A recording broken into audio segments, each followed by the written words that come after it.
Now, with all due respect to Mr. Pasquarello of Goldman Sachs, the note that really raised my eyebrows, to be honest with you, this weekend was one from Adam Parker of Trivariate. Enough so that I was like, you got to come on tomorrow and talk about this, because this is a bit of a change that I want our viewers to know about. Adam joins us now. All right, so it's good to have you back. Yeah, good to see you. You have made a bit of a pivot, if I can call it that. And I'm going to read the headline that I took from your note, and we can discuss. Our recommendation had been that the bull case was far more probable than the bear case, driving our judgment that there was a material upside to the S&P 500. But now our view has changed. Okay, that got my attention. Why has it changed?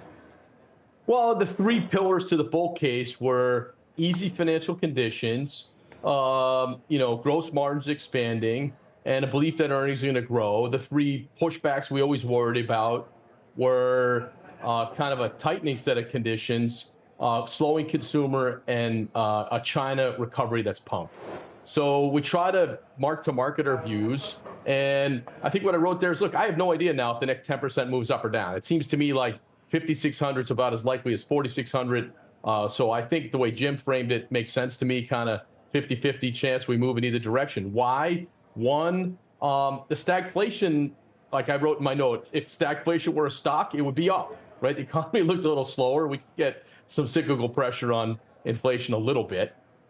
Two, the consumer is definitely slowing, and you can see that through some of the corporate earnings and macro variables. And then third, we scoured every word of every earnings call transcript year to date for any mention of China growth, China demand, China initiatives, and it really hasn't picked up. And if I look at stuff like in the healthcare tools or others, I'm just not seeing any evidence of that. And I know a lot of investors I talk to, probably the same crowd, or a lot of the same crowd that that Tony at Goldman talks to. I'm not. People think China could get better, and if that's what they're expecting and it doesn't, there could be disappointment. So I think the risk reward is more balanced. I guess that's my summary, Scott. But superseding, most of that, it's not like all that much has changed. Now, maybe the stagflation word coming into the lexicon of late is a difference. But you have been telling me that one of the reasons you've been more bullish than most is because of margins. Yeah. And that was the greatest takeaway, that margins were going to stay strong, and that was going to be able to carry equities higher, therefore justifying the multiple where we're currently trading. Are you suggestive that that could be changing as well? So there's three reasons to believe margins. One are structural reasons. I think those are still in place. Two are AI. That's still going to happen. But the cyclical stuff, like input costs from commodities, materials, that part may be a little bit different. I put in the note just a basic commodity index. We're up kind of 8-9% off lows. And so there may be a little bit less of a tailwind or, than maybe thought. So I could see somebody tweaking their cyclical assumptions on margins, particularly if inflation has a bit of an upturn. I mean, the correlation between forecasted margins and CPI is pretty high for all but the mega cap companies. So yeah, mark to market, I feel a little bit less good about cyclical benefits to gross margins in a 6-month view. You also say that at some point we're likely to have a 15% or more sell-off in the S&P. Admittedly, though, you say we're not there yet. What gets us to that point? Is it? Well, I'll let you answer. Well, what gets us to that point? I was just kind of saying, look, like if stagflation were a stock, like it's in the lexicon, as you just said, it's up off lows. If that starts being more in the everyday vernacular, that's an ugly word. Right, so is there a chance that we get in this summer, the economy looks like it's slowing, but we're getting a cyclical uptick in inflation? Maybe, and that's what would cause a big sell. I don't think we're there yet. I think it's just something that if I assigned a 0 probability to 9 months ago, it's 20% or something. It's not 0, and I got to really watch that cocktail because that's a cocktail with a hangover.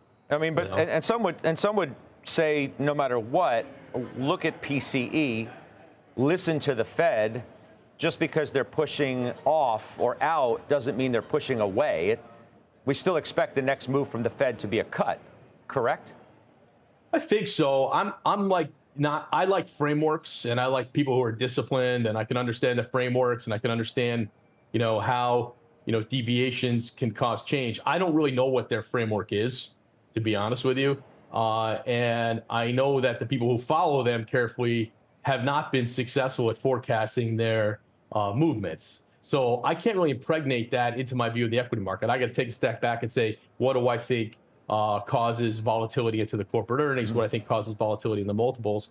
And on the margin, I feel less good about it than I did at the beginning of the year. And I'm just trying to be intellectually honest, tracking stagflation, tracking the consumer, and tracking China. Those things look worse than they did a few months ago. There's no way I could keep intellectually honest about that. Underneath the hood, I think there are a ton of opportunities. I think dispersion's widening. I think there's, kind of estimate achievability on margins will be a big issue. And so there's lots to do underneath the hood. But I think at the top market level, the risk reward's more balanced. Well, on that note, I'll ask you one more question before I open it up to the group here. Under the hood, you also suggest that I guess we could say the engine of this market might be changing in terms of what you like best. Now, you were telling me and our viewers, you're a regular on Closing Bell. So you were suggesting, hey, buy energy. We like energy before a lot of other people liked energy. Now energy has had this run, and you had always been with me as well, saying you want to be overweight tech, right? Even in a marketplace where tech is such a sizable part, you want to be overweight that. That's changing too. You say, we recommend that investors who are overweight technology and energy begin to reduce their exposure and add healthcare, consumer staples, and utilities. Now, I don't need to be a rocket scientist to say, okay, he wants me to get out of tech and energy and get more defensive in healthcare, staples, and utilities. Yeah, I mean, what that chart you're referencing is literally what is the historical stagflation playbook. If you start believing stagflation grows more, the two worst performing sectors were energy and tech, and the best three were healthcare, staples, and utilities. So if that starts gaining traction from here, that's where you're going to be lightened. When I look at our sector recommendations, we have 28% of the bet in tech with tons of AI semis and software that's accelerating and the Mag 7. You still have to have that if you're going to try to beat the S&P. Energy's 4% or no, plus or minus the S&P. So it's obviously you can own 7 times as much tech as energy. So I still like those sectors, but I think you have to start trimming a couple percent and adding to healthcare and utilities if you start believing stagflation grows. So it was more alerting people in advance about what the stagflation playbook would look like if it does start to gain incremental traction. Adam, it's Joe. If you would, drill down on that a little bit further, specifically as it relates to semiconductors and the AI halo. What's your feeling there as you look forward over the next 6 months? So May 22nd, that's the day you don't make any plans. That's when Super Bowl. NVIDIA. Yeah, that's when NVIDIA reports, and I think the news is likely to be good, but everyone else thinks that too. So obviously, if I knew when they were going to tell us they were close to meeting demand or 3 months away from meeting demand, I would expect some sell-off. But that note we wrote a few months back, Joe, that I think you saw, the NVIDIA God trade, I still think that's the case, right? Like, you're not God. You can't call the top and then the next trough and then right at the next peak. You still want exposure to AI semis. Most of the companies are hyper-focused on how to implement and deploy it. So I still like that part a lot, and I expect this will be an overweight recommendation for a long time. Most of the guys who trade semis and the old kind of mafia from the last 25 years I hang out with, they're trying to figure out if it's time to rotate into the industrial semis. You saw some slightly better comments from Texas Instruments. You saw a little bit of back and forth between maybe negotiation, I guess, between ASML and Taiwan Semi. Ultimately, I think compute's going to grow well, and you're going to want exposure as somebody managing money to that theme. Adam, I appreciate your time very much. Yeah, interesting. Good to see all of you. What a good panel. I like the whole crew today. Thank you, man. We'll see you soon. All right, That's Adam Parker, Trivariate, joining us.